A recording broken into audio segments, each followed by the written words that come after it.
Hello Pistons fans, David Mayo from MLive here at the Palace of Auburn Hills, where we learn a couple valuable lessons about the Pistons tonight. One, don't turn your TV off in the fourth quarter when they're trailing with time left. And two, if you happen to be at the Palace of Auburn Hills, don't try and beat the traffic when they're trailing with time left. Tremendous comeback from the Pistons tonight. 16 points down midway through the fourth quarter. They beat the Phoenix Suns 127-122 in overtime. They didn't get much out of their bench tonight. 113 out of 127 points come from the starters. But what they did have was Reggie Jackson, who had 10 points and 5 assists in the fourth quarter when the Pistons went on an 18-0 run after falling behind after the trail by 15. That got them to a 107-104 lead.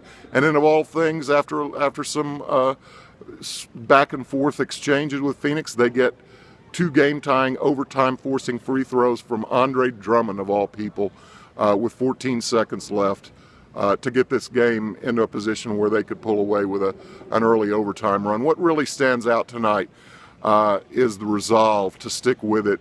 Phoenix went with a hybrid big man lineup because of personnel shortages that had them playing John Lure, who's barely a stretch 4, really, at center, and pulling Andre Drummond away from the basket, putting Drummond in positions he didn't want to be in defensively, neutralizing him as a rebounder by taking him out on the perimeter when Phoenix had the ball, caused Detroit a lot of consternation. The Pistons tried a lot of things.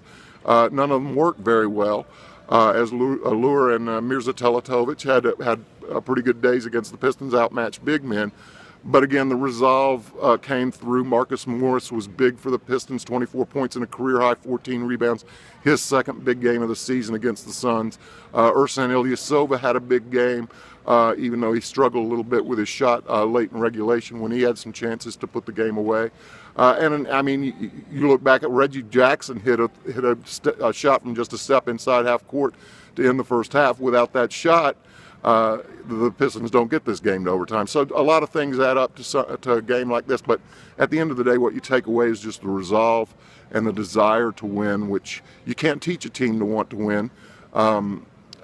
It's difficult to teach a team to play all 48 minutes. You rarely see an NBA team that does.